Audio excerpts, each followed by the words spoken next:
This is loud.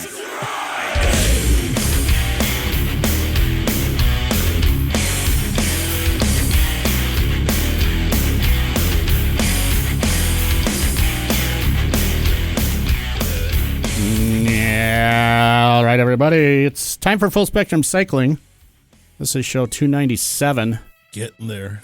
We're closing in on that big 300. Big 3 number showing. So 297. Wait, that's WLPX. 2, You can figure this out. 3 shows away from here. So it's in 2 weeks. 3. 297. 8, 298, 299, 300. So it's 3 shows away. Yeah, That'd be in April. right. Okay. I don't know how close to the That's MMI about it will be, that's but about as mathy I'm gonna get. You got all mathy on us. You're going to get. You're all going to get from me. All right. What's that? What's the Malox moment? That's JK there with the fancy T-shirt on. I'm having a Malex moment. That's coming up That's this Mr. weekend. Tony Berger over there. One of the Our rides. in-studio guest, James, is here to talk about some stuff, biking and coffeeing and whatever else we can come up with. James, welcome to the studio. Thank you for having me. Yeah. We got band stuff. We got all sorts of stuff we can talk to James about. Or we can just let him talk. Yeah, we can do that too.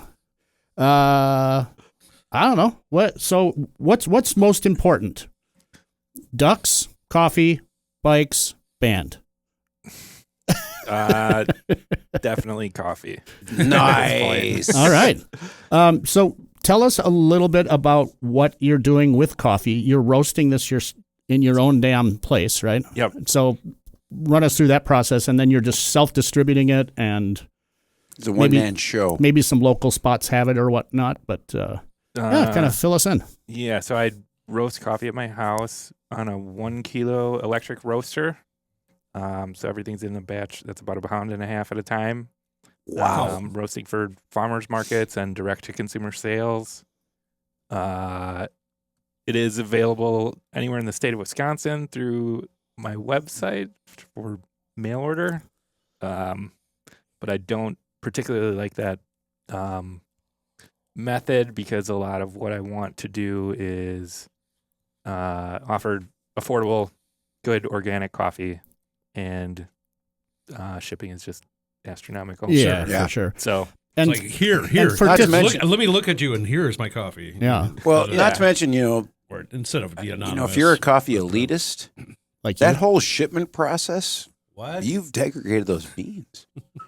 degraded the beans, you say? I'm just saying. I mean, James is my savior for the record here, and I owe that to Steven. Because I was like looking for some new coffee because I do like a good anodyne. It's a good roasted coffee. But I was looking for someone new, and it was Center Street Day, and Steven's like, well, you need to talk to James. And, well, Awesome. I talked to and James. you did. And, yeah. So so you've got it's a relatively small roaster then. yeah, it's like a potbelly pig. Okay. And are you doing one style of roast, or do you do different roasting styles? No, I try and keep at least a light, medium, and dark on hand at all times. I do decaf as well. This is coming from a non-real coffee drinker anymore, so I don't know the coffee questions to ask, really. You're doing but, fine. That's all right. You're doing fine. I'll talk more about it. So I roast everything on the lighter side probably than most people. I don't do anything super dark because I think that is, well, for a number of reasons, but the biggest one is that you can get them just about anywhere. You can get lots of dark roasts, and I don't particularly like them. So as dark as I go, I mean, I do offer a dark roast because it's really popular, and especially for espresso, if people brew that way. So equate it to maybe different kinds of beer. Is different bitternesses with an IPA, for instance? Is that what happens with light, medium, or dark roast, or is it just more like burnt toast? What's the kind of Caffeine quantity. There's a whole bunch of dimensions. There's there. there's a lot of different things based on where the beans are from and dimensions. Just threw that in there. Dimension 7 is the company? Yeah. Yes. Okay. Yep. Copy that. And basically you can roast any coffee light, medium, or dark. Some coffees lend themselves to the lighter side, which is going to be more of citrus and fruit flavors. And then the darker you go in the roast, it gets into more earthier, nuttier, chocolatier flavors. Nuttier. And, if you go dark enough, they all become the same. And then you're tasting more of the roast rather than the beans. Actual bean. Okay. So is the bean a common starting point or do you get different beans even? I get it. That's another thing that sets me apart, I guess. So I roast everything seasonally. I'm buying everything basically in single bags. So I only have things in stock generally for about a month, depending on how popular they are. And I get whatever is available to me. I look online at what I can get. There's a couple distributors that I go through. But I'm always looking for organic coffee, and then they'll tell you a little bit about how it's farmed, the cooperative structure. A lot of them are, a dozen to several hundred farmers band together to distribute the coffee worldwide. How does it arrive at your place? Just raw beans? Is it like in bags? Raw or beans is it, in 150 or 130 pound bags. Got it. Cool. Your UPS guy must hate you. No, typically I go to the warehouse to pick it up. So you must hate you. Yeah. It's 135. That's a hefty. That's a sack of half a hunk of. What are your thoughts on the coffee and chicory? Kind of like Le Fin du Monde. Or not Le Fin du Monde. Café du Monde. There we go. The end of the world or the Café Please tell of me the it sucks.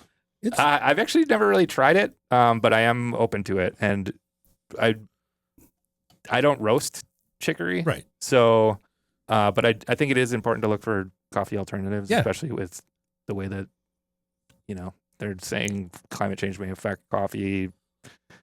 There might not be coffee available in 10 years. Right. But there are other things like I've roasted garbanzo beans before. Mm-hmm. These are all and brewed them? decaffeinated. Yep. And it tastes like instant coffee. Kind of. Really?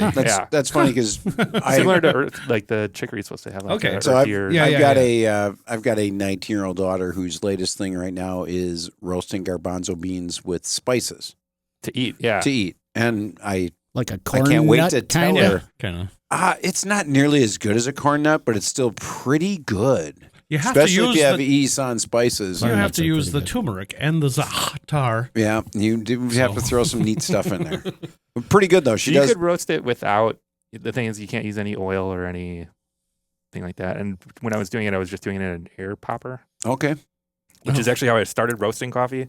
Because I didn't want to move in. I didn't want to put the garbanzo beans in the roaster I have because I'm not quite sure how. Yeah, right. Yeah. Hey, let's see what happens. Legit. But people that are, super sensitive to caffeine or can't drink coffee for any number of reasons are always looking for something to replace that. Now, personally, I like caffeine a lot. Right. But I want to, explore other options like the chicory. The chicory to me works out. It will mute if I'm brewing a crappy coffee. If I can just put a layer of that on the top, that'll just alter whatever, like the vanilla caramel nonsense, whatever that the only thing in the office kitchen kind of thing to brew with, and it's like, oh no, but I can top it off with this and make it and it does stretch it. It is kind of like filler, like. Absolutely. Like a slug burger or meatloaf. I haven't made a slug burger in a while. The fuck's a slug burger? It's like a meatloaf. It's like stretching your. You don't know about. It's stretching your It's not like a beef made dollar right, with though, fillers. With it's like oats and you crackers add breadcrumbs and and stuff bread, to beef. Sounds like preferably 80%. Sounds like stretch it meatloaf. out. It is meatloaf, but as a thin patty and delicious. Even more so than meatloaf. Equivalent of the coffee and chicory mix. Right. I like where you're going there. Putting it all back into place. I like where that's going. Totally. I see it. It was starting to lose shape. No. Everything, all the pieces back. Speech without shape. Much like beer without shape. Next door to Morphic. How very amorphic of. So there is something I want to mention before we get more into coffee and talk about the thing we did before the show that we did in the other room. Him refilling my coffee? Well, that'll happen. Okay. You don't you worry about that. Sure. I worry about that. I do want to tell everybody that tonight, because it's time sensitive, unless I actually put this up on Wednesday, in which case it'll be tomorrow, because I want to get people enough time. But at several Milwaukee theaters, Marcus theaters in the area, South Shore and whatever, the one out in West Waukesha, Tosaville, as well as many theaters around the country, there's a one-day showing of the remastered Rad BMX movie from whatever. I think it's like the 40-year anniversary now. 86. Yeah. 85. Yeah. My graduation of grade school when I was good at BMX. High school. Right. Grade school. Grade school. 86. You're that much younger than me? Yeah. Fuck, I'm old. Yeah, you're definitely old. Shit. So wait. So here's what's going on with that. So this is a remastered 4K whatever blah blah blah version of the original movie being released on the day that it was released, which is March 20th. Oh. And then after the screening of Rad the movie is Rad the documentary. I was watching which is the trailer for that. Yeah, there's a trailer for it it will be in the show notes to check out the trailer for that. It's fun. And next week we're going to have Brad Dixon and Corey Bauman on, who are going to the shows, and I probably will go to the shows too, to talk about Rad next week and how rad that radness was. So I'm going to figure right now, we got Corey Bauman, we got B-Rad. We throw them all together for a show, it's going to be half a James show. Just saying it right now. Half a James. Because he knows Corey, so, I mean, come on. Yeah. We're setting him up. Well, now we're going to just, Yeah, let's go ahead and bring the Corey Bauman connection into the thing here, James. Yes. You're in a couple of bands. I am in a couple bands. One of them is Robots, which is with Corey. That's true. But wait, one of them is Saxophone? Is that a Lisa Simpson's reference? It is. Fucking great. I've said saxophone since before Lisa Simpson was born. When you sent it to me yesterday, I'm like, that's got to be a Homer Simpson reference, and thank God. Yeah. I've been saying that. So I need to know when that show's I took coming. saxophone back in the 5th grade, way back then. Uptowner next Thursday. Uptowner next Thursday. Oh, that's cool. Well, I did not know that. We better put that on the old saxophone. Put that on the old deal. Wait, here. were you? I'm going back into my own hard drive at the Jerk Circle, and it's a 2-piece. That was a different band. Different band yes. where like one wrote the other songs and the other wrote the other songs. Oh, we were there for that, right? Yep. Yeah. Okay. And Robots played that show.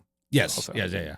And somebody had to go home and get an amp because something was goofy. Right. And they were wheeling something out. It was just in the middle of the park, and it was a good in thing. The corner. Well, I was trying to figure out where it was going to be. I'm going like they're not going to be nudged up against the pavilion. It doesn't seem nudge. Smoking weed. Yeah, so Robots, that's basically a punk rocky kind of band, is it not? Yeah. Is that what you would consider it? Yeah. I remember we talked about this before the show that last year when Fuel on 5th was still open and the Mama Tried pre-party shows you guys played at the Fuel Cafe, and it was the first time I'd seen a pretty legit mosh pit in a long time. It was awesome. Yeah. Mm-hmm. It was great. Yeah, I think, there's room at the Uptown. Well, there's a lot more to it than just that. That's what happens when you mosh at the motorcycle Applebee's. I'm digressing, but if they want $8,000 to rent company, what do they want to rent fuel? A lot. Oh, unless they own the building, and then unless they would have got in there right at the because that's got to be that's a lot of. There's a lot of build out there and all sorts of stuff. But anyway, so and then are the other bands also punk rock oriented, or are they more what sort of tunage comes out of the other? Yeah, everything's basically punk or punk adjacent. Saxophone is the weirder one. It's improv and noise, I guess, with spoken word. But I would still consider it a punk surfers band. Adjacent. Yeah, not nearly as good. Like Henry Rollins, in the spirit, but also like improv. Of. Yeah, in the spirit of. And what do you play? The saxophone. So you are saxophone. Well, so the idea started with my friend Michael Landis and myself, he lives in New York now. He was also a member of the Cut Couriers, and that's how I met him. And so I call him and he reads poetry and spoken word. And then I play the saxophone over that. That's how it started. Still? Yeah, that's how saxophone started. That sounds great. And then this show coming up, though, we've added 2 new members. So Zelda, who I'm in another band, Delicious Monsters, with, is going to be playing percussion. And then our friend Neil Orsky, who does all kinds of awesome art, is going to be playing synthesizer or something. And the idea, so I've never played it. Something. So I'd never played That's saxophone before until the very first show, which we played this summer on Reservoir Park outside, another outside show. Right on. Outside's cool. I learned how to play saxophone during the set. I never played it all. So are you like a natural musical talent, or do you have formal training, or do you just wing it and whatever comes out comes out? Someone gave you a saxophone? Yeah, I'm using my older brother's saxophone from high school. It's like I wish I still had my saxophone. No saxophone no more. Got a lot of violins. You can make it as clever one, as you want to. You can make it as clever as you want to with a lot of bells and whistles, but what is it? 8 holes? Boop, boop, boop, boop, Yeah. boop, boop. I mean, ideally, we'll start playing enough shows that I can learn how to play it. Sure. Oh, yeah. Oh, it's fun. I took it for a handful of years. So if I picked it back up, it would take me a little, falling into the ditch. But, I get my wheels on it. You people, you just weren't cool enough to play a clarinet like me. It's the same thing. Pretty close. It's a straight saxophone. Especially if you're playing a B-flat baritone sax. Yeah, how Ferris Bueller of you. Baritone Never had clarinet one sounds lesson. just like a sax. It's great. It's absolutely fantastic. Never one lesson. Never one lesson. But it wasn't as cool looking as the saxophone. All right, so we covered somewhat coffee. We'll get back to coffee. We covered somewhat bands. Did we talk about the thing in the other room? Did we get to that? Did I talk? I know I started. I didn't get sidetracked again. Would that be a bike? It's a bike. Hey! So Is it a cargo bike? listeners and watchers of this here podcast / video show thingy we do will know that Everyday Cycles is an Omnium cargo dealer, and Brandon from Omnium comes up regularly, not only for delivering bikes to the shop, but also to shoot the shit and pal around and whatever. Last time he was in town, got a new small Omnium copper bike for the shop for sale, folks. Check it out, everydaycycles.com. Also have an electric one, one of the Galaxy Black E-Mini Maxes, which is so rad. Belt drive, Fun. blah, blah, blah, automatic shifting, super chic. He also dropped off a medium cargo, which is the longer of... That's the full cargo, right? The full cargo. And said, I heard, James is going to be on your show. Somehow, I don't know if he heard it from us or he listened to our show or whatever, but somehow he was like, well, I'm going to bring this up for a demo bike anyway, but I want you to bring James in there and tell him that after the MMI, which is coming up April 18, 19, sometime shortly thereafter, that he wants to lend it to James to do coffee delivery on and get some stories behind using it as a delivery vehicle for a small business like James has. And so we went in there and checked it out. What did you think? What is it? We need to build it out. Amazing. Yeah. Pretty cool. So you've ridden Omniums before. Yeah. What's your general impression of the platform? I don't know. I really like them. Like you've done other cargo bikes like Bullets and I've ridden Bullets before. Yeah, my number one. It's totally thing, better than a Bullet. Well, it's yeah, just I like having everything feels a little bit more stable and I mean, Hands having down. it if you have a lot of weight, maybe it's a little bit trickier because it's higher. From what I'm remembering, A little bit, yeah. But they ride for normal loads that people carry when they're not trying to prove how much they can carry on their cargo bike, which is kind of silly in itself. But they ride a lot more like a normal bicycle ride. Totally. Speaking of that, where's John been? Can you actually wheelie even a Bullet? I don't know. Yeah, there's a video of Danny McCatskill has do a wheelie. Maybe another guy does a wheelie on. Oh, what's his face? An Tim Omnium, or on a Bullet, and he actually talks at one? the end of the making of the video. Yeah, there's tons of people on YouTube doing Omniums because I think There's it must Danny be a lot McCaskill. easier. And Well, then it's a lot our shorter local wheelbase. Danny McCaskill and Tim Knoll. We haven't seen Tim. But I have not seen Tim pull a wheelie on one of those. And he hasn't made a video that I've seen on YouTube in like 8 years. It's been like a few years. But Well, he wasn't Red Bull sponsored anymore or anything, so he doesn't really care. He just rides his bike when it's time to ride a bike. He's fun to watch ride a bike, though. Yeah, oh, yeah, for sure. God damn, he's avoiding the Will Ferrell kind of complex. He's an oversaturation. No. Then see, we were talking about him. Now he'll come back out. And there you go. Thanks for bringing that back up. Springing up. So what was the fourth leg of our table? Bikes, band, coffee. I know I had something else, but I don't remember. You can also have a table with just 3 legs. So the pouring tripod. There you go. I'm what's the? I'm literally out of coffee. That is beans. That is a vessel to put beans in. He's going to put beans. Let's in this smell. vessel. Let's smell the beans. Put the beans in the vessel. Well, he does that. I'm going to Venmo him because I forgot to. Oh, okay. So this is how it kind of works. You would typically ride over to Tony's house or drive over there, It's and fucking awesome. he'd leave his thing out on the porch or something, and only peasants have to go to the store to buy and their fill coffee. Yep. Only peasants. Now, how many people are on your weekly kind of coffee? Because I predict Tony does a week's worth in that thing. Yeah. That's roughly 2. Sometimes weeks. Tony will pick it up at the farmer's market. Sometimes it'll be delivery. I would say, I mean, it's different every week. No, I don't have great. I've been, as hard as I've tried to push people to either a Monday or Friday delivery. I like to accommodate people if they hit me up whenever. Yeah. I'll deliver, especially in the neighborhood. It's a scattered it's very scattered caffeinated pulse. Yeah. If you want to postpone me, dude, by all means. No. Yeah, he's not going to pour it for you right now, Tony. No. The other thing right, I have to wait.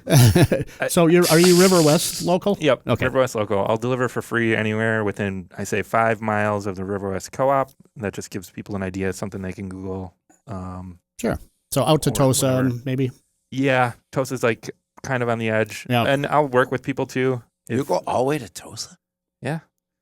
And it's during the market season too. I'm at West Dallas 3 days a week also. So West Dallas Farmers Market, River West Farmers Market. I was doing Brown Deer. Shorewood? I have not done Shorewood. Probably they won't let me in. Probably an okay thing because they're kind of snooty over there. Bunch of douches. Snotty? Or snooty. Snotty. So, make with the pouring. Let's smell this because it smells so good already. What, did you have to wait till you get paid to pour? He barely lifted the lid. He barely lifted the lid, and I smelled it They already. have a funnel too. So obviously, these are beans. These are roasted beans. These are not ground into actual fresh like a box of Krispy brewable Kreme. coffee yet. My wife has a bean grinding gizmo that makes the most horrible sound, and it's really small. Probably not a lot bigger than this cup. Oh, I'm getting the swaps. What is the preferred method to grind beans, and does it take a $500 unit to do that, or is there something pretty reasonable out there that does it for a good price? I mean, grinders are a crazy thing where you can. I think you overfilled that. Spend I'm okay with $20. You can go 20 to several thousand. I don't know. Right. But I always tell people it's better to start anywhere. Get a blade grinder. Just having the I got the whip. The oxidation that happens when you grind it is like the quickest thing that degrades flavor. Yeah, just the little shitty. The one Wendy has just makes this like jet, until you break it. It sounds like a jet engine. I do not care for it, especially when I'm still sleeping on a Sunday morning. I'll go back like 20 years. You don't want it that fine, woman. When I was talking to a friend of mine who was hardcore into coffee, and he went on a little bit of a tirade. Thank you, Michael. I still love you. Hi. About grinding my coffee the night before. He's like, dude, you got to do it right before. And he's not wrong. Like the coffee over that just 6-hour grind to brew is so different when you like coffee than it is like 2 minutes to brew. Yeah. And I have a love-hate relationship with to my grind new with coffee you maker. about the coffee. We had a grinder to grind with me. Grinder to grind with you. But yes, I do agree that. So you can't use use a pestle or whatever they call it, in a mortar. You can use that. Well, you could do that, but it's going to take a really long time to make you a pot of coffee. There's going to be a lot of beans pinging around the room, kind of bouncing off the lights and stuff. Yeah. Mm. I tried to make a toasted. Here's a half cup. Oh yeah, toasted rice powder. Same thing. Trying to grind toasted rice. Oh man, you got to be in the right frame of mind to let that go. High. Oh, he said the magic word. High.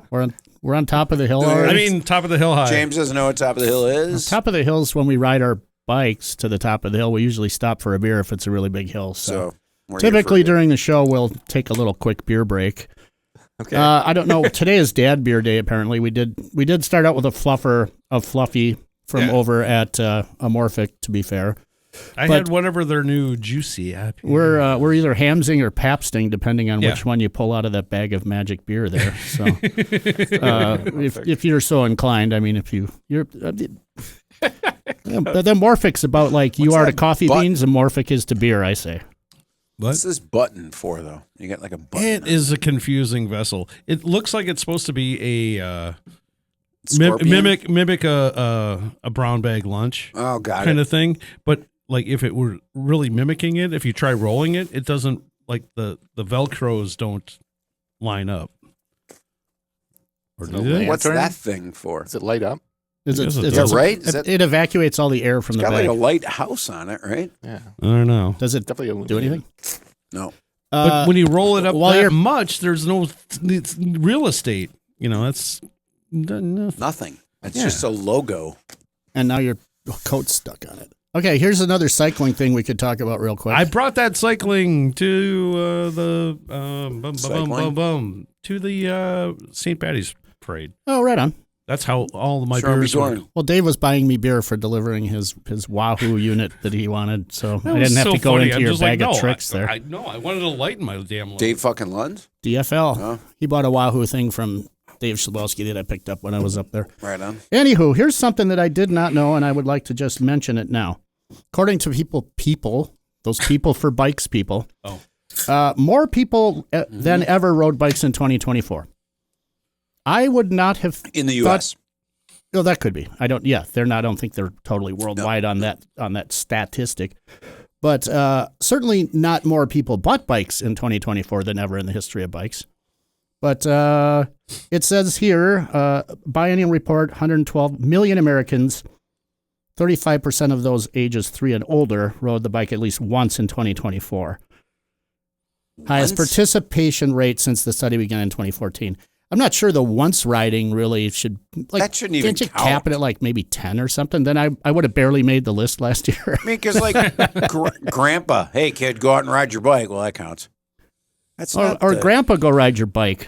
Yeah. You old fart, get on that thing. Get on that, You're 89 years old, I don't care. Stop running, stop tripping over shit and breaking your shit. Get on a bike and ride. Today on Craigslist, 2,000-watt Bafang cats, 3-wheel. What do they want for those things? $3,000 a piece. That seems like half price, basically. Those things are spendy. They're really spendy. Full suspension, less than 50 miles on each of them. Like, turn that around. We can't see the logo. Who thinks, you know what I'm going to do? I'm going to go out and drop $7,000 on bikes and then ride them 50 miles and be like, yeah, these suck. Well, they are recumbent trikes, so it kind of is a given. That I'm the only one here that doesn't have a beard and mustache, so I can't even qualify to ride one. You had one before. Right, last 2 weeks ago. All right. I see some peach fuzz on you. Yeah, you didn't shave this morning. Get a little flavor saver.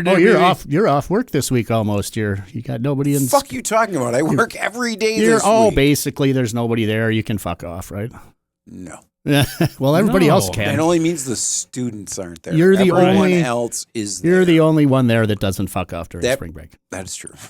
That's true. I'm trying. It's called Catholic guilt. I'm trying so much. My Catholic guilt is hard on me. To work or to not work? To not work. Yeah. And I have... Get on that plan. I have this new boss who's in the room next to me, and, let's just talk and blah, blah, blah, blah. No. I do not come here to socialize. Yeah, we could talk about some of this other bike crap next week. Good Lord. What have we not covered vis-a-vis coffee that we should probably cover before we wrap this sucker up, James? Well, there is a River West Farmers Market this Sunday at Amorphic Brewery. Oh, okay. I need bread. Bread is good. My friend Tom, Midnight Bakehouse. Well, last time I bought coffee I believe we bought coffee from you, but you weren't there because one of the bread people was helping you. Had it, probably. Yeah, so you were doing something else. Elizabeth, maybe. So I have to it was a lady, so it must have been Elizabeth. So Tom got the garlic from your garden for that rosemary garlic, didn't he? Yes. Holy shit, that bread. Shit. The bread's awesome. That bread is, He's got the garlic bread. it's a garlic rosemary. Now, my day-to-day bread, hands down, is his white, is so good. But when you want something just over the top, that garlic rosemary, in the toaster, as it's toasting, you're like, oh God, what's happening in my kitchen right now? It's that brilliant. Well, and Tom is hardcore about his bread, which is why I love him so much. It's like, So the last time I bought bread at the farmer's market, I ended up eating half the loaf before I even got home. oh yeah, So I was like, oh, and then I was tearing it off there. So then I had to clean that up when I got home. you got to and eat that part. Got to You eat that part too. yeah. By the time I was done, there was like half a loaf the left. best grilled cheese. Oh my God, It's good so with peanut butter on it. Very good Sure. with peanut butter on it. That's my morning ritual: is toast with peanut butter to kind of get that protein. I do going like in that. the morning. I do like that routine to get going too, and Daniel likes that too. By the way, Daniel hit a milestone this weekend. 100 pounds. 100 pounds. 100 pounds. Oh, I thought you were going to say Five- just five- hit one. That's kind of like 5 years old. it's kind of like Hunter Thompson, but it's 100 pounds. I don't know what I'm in so much. So if people want this Dimension 7 coffee and they're in the 5-mile radius of the River West Co-op, where would they find you? On the Facebooks, the Instagrams, the websites? Website, Dimension7Coffee. Okay. Also, Instagram is probably the best thing. Most people that order send me a message through Instagram. And that's also Dimension 7 Coffee. Yep. You going to do a show called Coffee Talk? No, Should do a coffee show. I'm Sit okay around- with doing a coffee sit show. around As long as sipping there's a coffee. beer involved. Sipping coffee and talking stupid. It's a lot like this show, only But with with coffee. Just coffee. Very similar. Stop. Discuss. And it has to be done first thing in the morning because then we can switch to the beer show after. And I just do this, and I'm doing my Yeah, hair you like could do Linda that. Richmond. Yeah, you could do that. Oh God. Why don't you do I that? already did. Yeah, because it's Mike Myers, and I my voice is like right in the You pipe are, yeah. with it Mike is. Myers, It so is. it's simple to ape him. Simpleton to So ape whatever him. he ends up doing, much like saxophone, where it's like Saxophone. when he does the "So I Married an Axe Murderer," Please Harriet, remind me about that Harriet, show. Please remind me about hard-hearted that show, 'cause I wanna see harvester that of show. haggis. She was a thief. Boom, boom. You gotta believe. Mm-mm. She stole my heart and my cat. Guess I should give a shout out then. So that show is a band called Simpsons from Illinois and Key of Evil from here. Also. Nice. For your Really good Uptowner show? Uptowner. And It's that's an early next show. Thursday? Next Thursday at 7. Are you guys headlining? No, we're playing first. Right on. Perfect. Because Even better, then I can go home. and that's a Thursday. But no, it's sometimes when you say I am the headliner and I decide I want to go first because I want to watch the other bands. I've run into fun I look forward to it. variations So- on approaches on different bands. What I'm is it, "Ugh." like a 30, 40-minute set? No, 20 minutes. 20 minutes. Tops. A la Ramones. Perfect. Yeah. Right on. Well, thank you, James. You're always welcome on the show. I mean, Thank you for certainly. having me. Yeah. It's exciting. It was fun. I didn't know what to expect. And Well, once we, Yeah, yeah. I once hope we, I help tell you it was going to be totally free form. We're going to have fun. probably a And bunch then of when he stupid said, stuff. I'm like, aren't you in a bunch of bands? He's like, well, I'm in Robits. I'm like, oh, Jesus Christ. Yeah. We're going to have fun. There's connective tissue here. We'll do another show later in the summer when you've had some omnium time and maybe Yeah. do a little Yeah, walk absolutely. around of the rig and see if you figured out a way to make it work for you or whatever. yeah. Might Right need on. A trailer, I don't really know. That's certainly something that would not be hard to do on that bike. So No. Or Trailer. a nice hitch and throw a rack on there. Could throw some bags on there. rear rack on it. Yeah, you could easily Throw a lot box of- on the You can front. throw a lot of shit on there without Balcony. a Hey, how much does one of those bins weigh when it's full? 5-ish pounds. So you got like 8 of those. That's 40 pounds. 10 of those. That's a 50. piece of cake. Yeah, that would be perfect for this. I'll send Daniel Yeah, that's along like a with good you. weight for it. Yeah. Daniel can sit on the front of the bike so you get that extra 100 pounds to kind of Oh, make it for the steer tear, better. you know, like Yeah. measuring the tear weight kind of thing. yeah, And the constant screaming. that's always good. That's me sounding as scientific as you're ever gonna frickin' hear. oh, Tear weight. Oh yes, yeah, yes, you yes. Pulled that right out of your Oh, dude. bunghole. Oh, yeah, and that's it for I the need to year. keep you from That my is it for the year. my bunghole. I'm back to. We did it. All right, everybody. Thanks again, James, Tony, and those guys are here every week. Whatever. All right, thank you. Come again. See you for the indigestion next week.